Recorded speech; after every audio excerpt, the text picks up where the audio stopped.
Ir-rilokazzjoni tal-monti għal triq l-ordinanza fil-Belt Valletta se ssir fil-ġimgħat li ġejjin. Dan wara li aktar minn nofs il-bejja aċċettaw skema tal-Gvern u rtiraw il-permess tagħhom u għalhekk mhux se jibqgħu jarmaw. Dan tħabbar waqt l-ewwel sessjoni ta' Gvern li jisma' bis-sehem tal-Ministru għall-Ekonomija, Investiment u Intrapriżi Żgħar Chris Cardona li spjega triq il quddiem għal dan il-monti, fosthom li jsiru tabelli ta' informazzjoni għal kull bejjieħ. Il-bankarelli tal-monti jkunu kollha tal-istess kwalità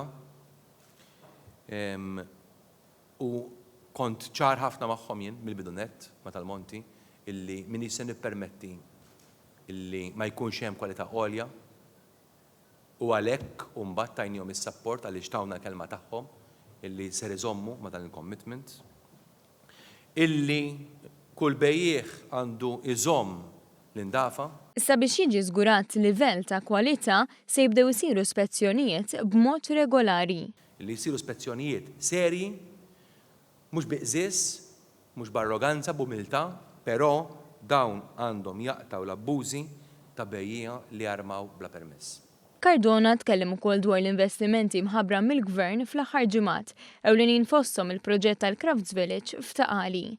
F'dan il-proġett il-Gvern irnexxielu jikkonvinċi lill-Kummissjoni Ewropea biex jinkisbu fondi Ewropej, dan wara snin twal ta' wedi minn gvernijiet preċedenti. Tkellem ukoll dwar il-fatt li diversi aġenziji internazzjonali innutaw li Malta rnexxilha tikseb l-akbar investiment fl-istorja tagħha u kien hawn li semma wħud mill-akbar investimenti mħabbra fosthom 30 miljun euro mill-Playmobil, 33 miljun euro fis-Savi Aviation Park u l-investiment ta' 55 miljun euro fl-Shipbuilding ta' Malta fost investimenti oħra. Is-sessjonijiet ta' Gvern li jisma' bdew nhar it-Tnejn u mistennija jibqgħu għaddejjin tul il-ġimgħat li ġejjin bil-parteċipazzjoni tal-Ministri u Segretarji Parlamentari kollha, inkluż il-Prim Ministru Joseph Muscat.